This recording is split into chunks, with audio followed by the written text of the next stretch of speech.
Welcome to ride with engineer. जैसा कि आपने थंबनेल देख के आपको पता ही चल गया होगा कि आज का टॉपिक क्या। आज का टॉपिक है मिनिमम डेप्थ ऑफ फाउंडेशन।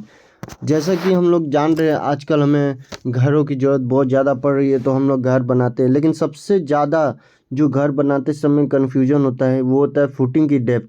भाई घर बनाते समय फुटिंग का डेप्थ कितना रखें, ये सब लोग सोचते रहते हैं। तो चलिए आज हम इसी टॉपिक पे बात करेंगे।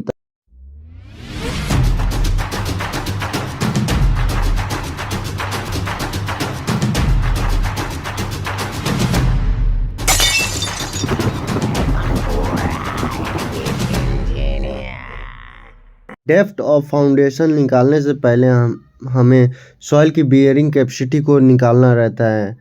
बट सॉइल की बियरिंग कैपेसिटी भाई निकालेंगे कैसे? अगर हम नॉर्मली अगर एक डिज़ाइनर है या एक कंपनी है तो कंपनी अपना टेस्ट लोड करवा देगी, जो कि प्लेट लोड टेस्ट के थ्रू हम लोग निकालते हैं इस टेस्ट को। अगर प्लेट लोड टेस्ट क्या कैसे कैलकुलेट होता है, कैसे मेथड क्या है, ये आपको नहीं पता है तो टेंशन लेने की बात नहीं है। मैं नेक्स्ट वीडियो इसी टॉपिक पे डाल दूंगा, ठीक है? तो उसकी बात नहीं है। लेकिन अगर आप एक नॉर्मल इंसान है और घर बनाना चाह रहे हैं तो भाई आपको तो बियरिंग कैपेसिटी पता ही नहीं रहेगा, ठीक है? तो घबराइए मत, मैं बता रहा हूँ। मैं पहले उन लोगों को बताऊँ, उन लोगों के लिए भी वीडियो है ये, और ये आप लोगों के लिए भी है। पहले तो मैं अगर फार्मूला लगा के कैसे निकालना है वो चीज़ को समझाता हूँ, उसके बाद मैं थंब रूल के थ्रू कैसे हम मिनिमम डेप्थ ऑफ फाउंडेशन या फाउंडेशन का डेप्थ कितना रखें इसको भी समझाऊंगा। अगर हमें सॉइल की बियरिंग कैपेसिटी नहीं मालूम है तो हमें घबराने की ज़रूरत नहीं है। तो हम यह ध्यान देंगे कि सॉइल हमारा कैसा है। कहीं सॉइल स्विलिंग तो बहुत ज़्यादा नहीं हो रहा है, या श्रिंकेज तो बहुत नहीं हो रहा है।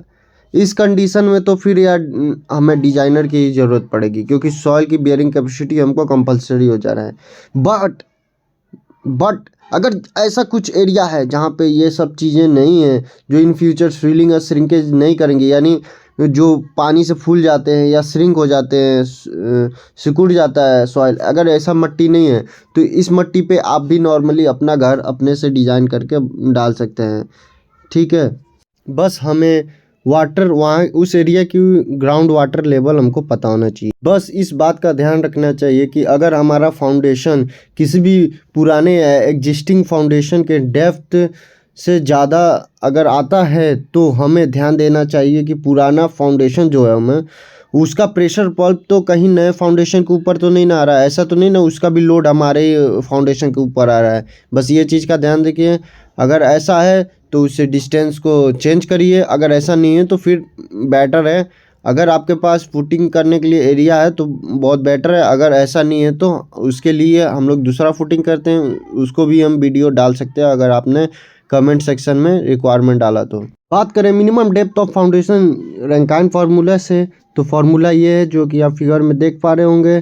H=P/5 ब्रैकेट में 1 माइनस साइन 5/1 प्लस साइन 5 का होल स्क्वायर, जहाँ पे H जो है minimum depth of foundation, P जो है ग्रॉस बियरिंग कैपेसिटी, गामा है डेंसिटी ऑफ सॉयल, और फाई है एंगल ऑफ रिपोज और इंटरनल फ्रिक्शन ऑफ सॉयल। अगर हम मान ले कि सॉयल की जो फाउंडेशन पर जो वाटर लेवल है वो, और फॉरेस्ट एक्शन या टाइप ऑफ सॉयल और प्रॉपर्टी ऑफ सॉयल का जो इफेक्ट रहेगा उसको हम लोग जीरो मान लेते हैं, यानी इन चीज़ों को नेगलेक्ट कर देते हैं। तो हमारा रैंकाइन फार्मूला है वो direct bearing capacity of soil पर डिपेंड करता है। बात कर लेते हैं फाउंडेशन डेप्थ कैलकुलेशन की बाय रैंकाइन फार्मूला। तो एज्यूम डेट जो बियरिंग कैपेसिटी हमने लिया है सॉइल का वो 300 kilo newton per metre square, density of soil लिया 18 kilo newton per metre square, और एंगल ऑफ रिपोज लिया 30 डिग्री। तो इस सिचुएशन में हम लोग जो डेप्थ ऑफ बियरिंग का डेप्थ ऑफ फाउंडेशन H है उसमें हम लोग पुट अप कर देंगे 300/18, और फिर ब्रैकेट में आप देख सकते हैं 1 माइनस साइन 30 जो कि एंगल ऑफ रिपोज है। इसका हम लोग कैलकुलेशन करने के बाद जो हमारा आंसर आएगा 1.85 मीटर, ये हमारा डेप्थ होगा। अभी बात कर लेते हैं कुछ थम्स रूल्स की। तो थम्स रूल्स में हम लोग देखेंगे, बात करें हम लोग फाउंडेशन टाइप ऑफ सॉइल के अनुसार, तो सैंडी सॉइल के लिए 0.8 से 1 मीटर, वहीं देखें रॉकी सॉइल के लिए 0.05 से 0.5 मीटर। अब बात करें क्लेई सॉइल के लिए तो 0.9 से 1.6 मीटर। अब बात करें अगर लोड बियरिंग वाल है हमारा कोई भी, तो उसमें जो मिनिमम डेप्थ ऑफ फाउंडेशन होना चाहिए वो 900 mm से कम नहीं होना चाहिए। अकॉर्डिंग टू IS 10/80/1982 हमारा जो मिनिमम डेप्थ ऑफ फाउंडेशन है वो 500 mm से कम तो होना ही नहीं चाहिए, कभी नहीं होना चाहिए। चाहे कोई भी लोड बियरिंग कैपेसिटी वाल हो या ड्रेन हो, किसी भी प्रकार का कुछ भी हो, 300 mm से कम नहीं होना चाहिए। Thank you for watching. अगर वीडियो अच्छा लगा हो तो लाइक सब्सक्राइब शेयर जरूर कर दीजिए। मिलते हैं हम अपने नेक्स्ट वीडियो में, तब तक के लिए धन्यवाद।